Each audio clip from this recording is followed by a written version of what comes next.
Pode começar, Luís. Plano movente 11.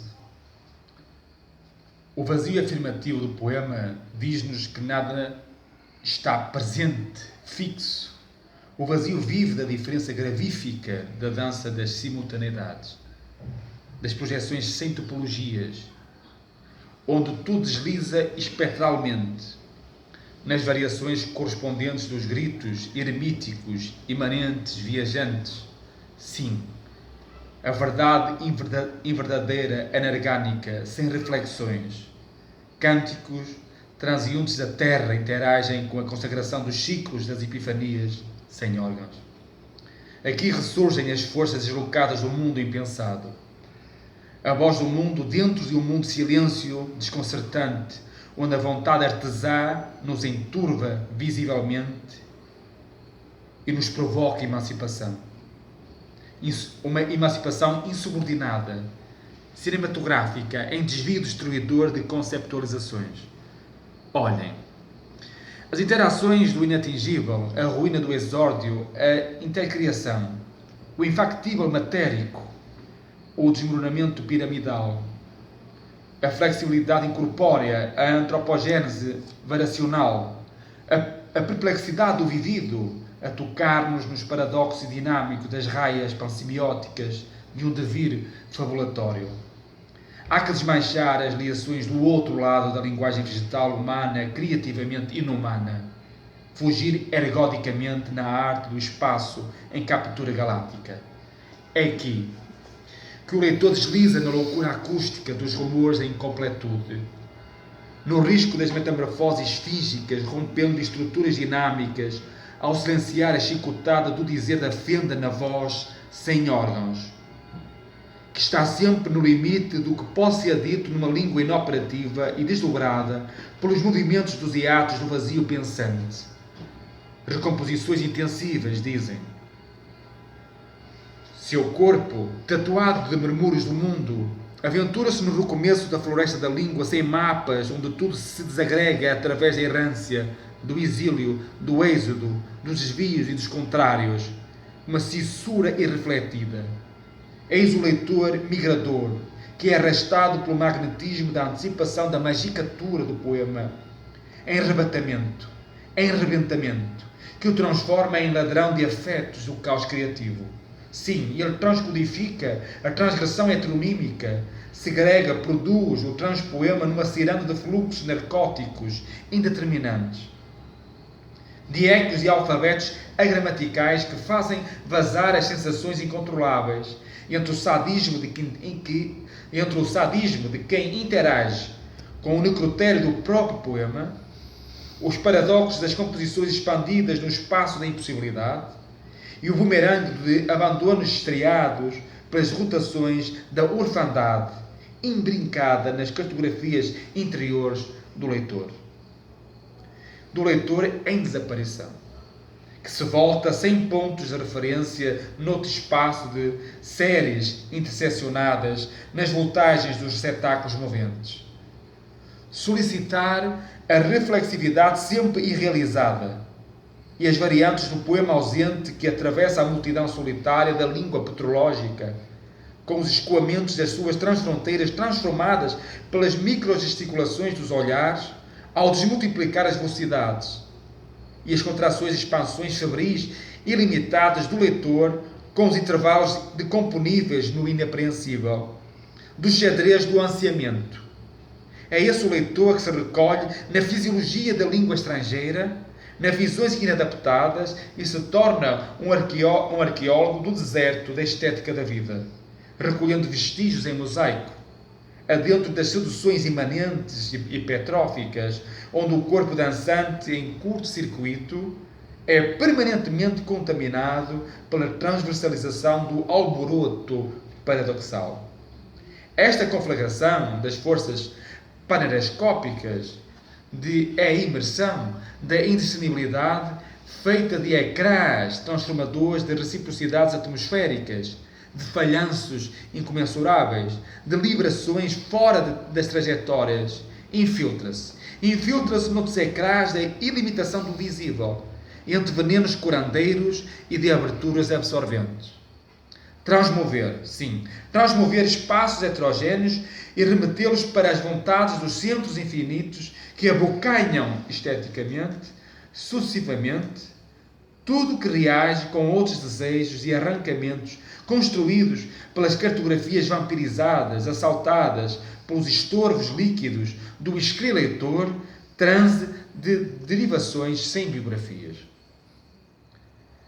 São tensões eruptivas, entre cruzarem-se nas oscilações dos deuses desorientados que perseguem o leitor corpo a corpo, em transferências semânticas dilaceradas até às sublocuções acronológicas das desleituras cosmovisionárias, das interrupções sem imagens, onde os avessos retraçam movimentos pinturais, com o vazio dos ritmos dos afetos das orfandades que arrastam as interfaces do pensamento oblíquo para outros ritmos dos olhares descontínuos, entrelaçando arejamentos em lutas, trilhas extemporâneas. E esburacar os gestos desdobradores de formas instantâneas. Escanar as rotas do tempo. Atrair veemências epidérmicas. Buscar as superfícies gritantes. Assimilar a hemolinfa dos corpos inventados até aos esgotamentos dos acasos.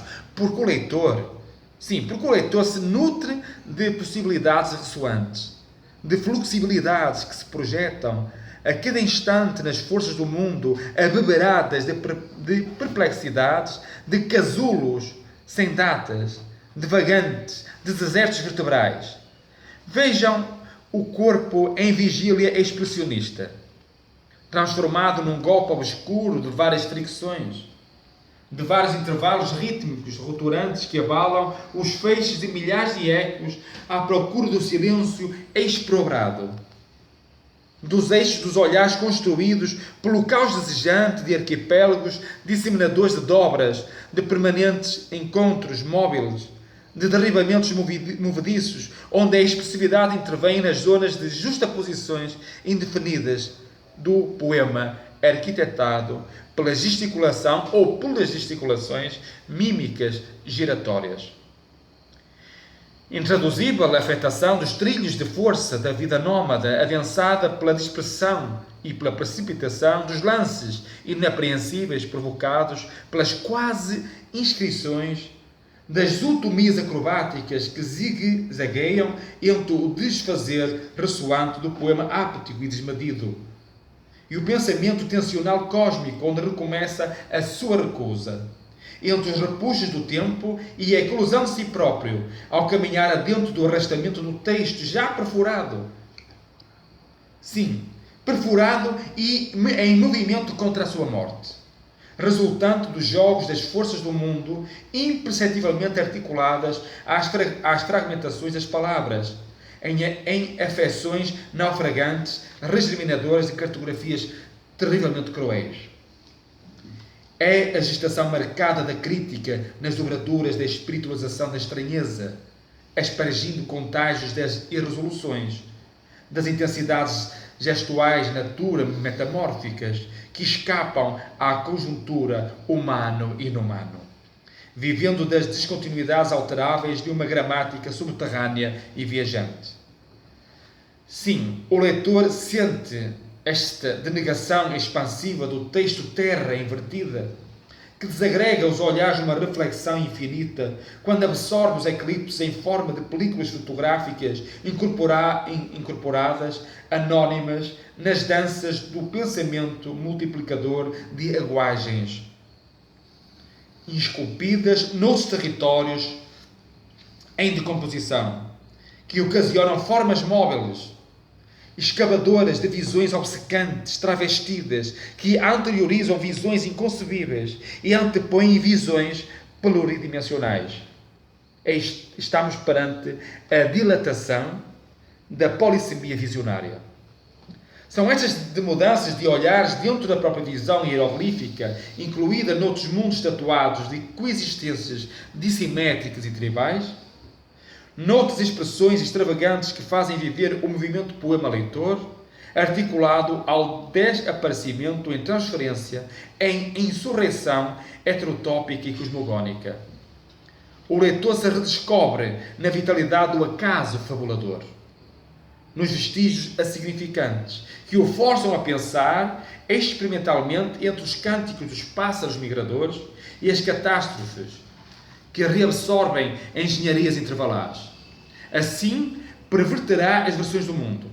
Entrará num jogo de indiscernibilidades e de indecifrabilidades com o mundo, potencializando as partilhas das resistências do mergulhador dançante dos afetos, porque as palavras são antecipadas, adiadas, retomadas, suspendidas. As palavras levam o leitor para a magnetização abismática e para a transmigração dos dilemas estéticos ou cataclismáticos. Porque o poema é feito de vãos, vácuos, de aberturas alteradas, que deixam vazar o mundo do leitor, aberto sobre si mesmo, refletindo a exaltação anárquica do seu próprio olhar, com sonoridades torcidas, com convulsões dos enlaces de vida.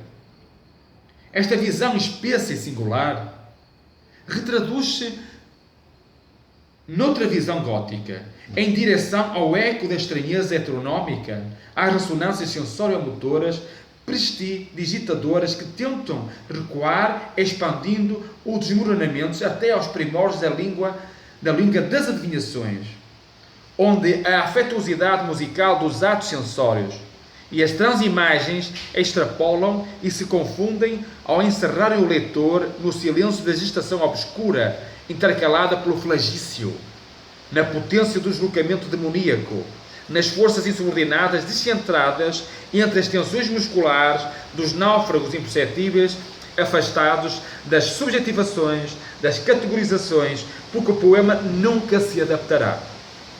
O poema nunca se adaptará. Seus olhos navegam em espaços lisos, desautomatizados, em curtos-circuitos, tentando inventar o mundo em inúmeras possibilidades enérgicas, em zonas vigorosamente indeterminadas. Sim, o poema embaralha palavras-chave, desenha novos planos, em retornos sensoriais, transmutadores e acontecimentos com afluências intensas, vitais. O poema intromete-se no transleitor atravessado de tactos improvisados, bruxos, de velocidades afetadas, de adivinhações em fluxo impulsivo, impregnações descentradas e capturas furadoras de ritmicidades infindáveis. É este o desassossego isomorfo. É esta penetrante, sim, é este o desassossego isomorfo, penetrante, que dramatiza os influxos das expectativas em transitoriedade, em retorno com a fulguração da palavra incontrolável e violentamente permutada, impossível, que rompe suas raias ahistóricas, seus confins simultâneos, para desaparecer noutras resistências imagens temporais, ultrapassando-se a si própria, e assim sai das suas transições, dos seus trajetos insuperáveis, e transforma-se num corpo abalável de sensações lávicas, lahares, a caminho de gestos articuladores de ecos sons energeticamente fraccionados pelo gaguejar permutativo do mundo. Estamos perante gestos, pensamentos contaminados pelas descodificações inauditas, vampirizados granulosamente pelos médiuns transimióticos da abstração, fecundando os intervalos tremendamente silenciosos da natureza, sem qualquer fluxo revelador de nomenclaturas. É aqui que o leitor se desagrega.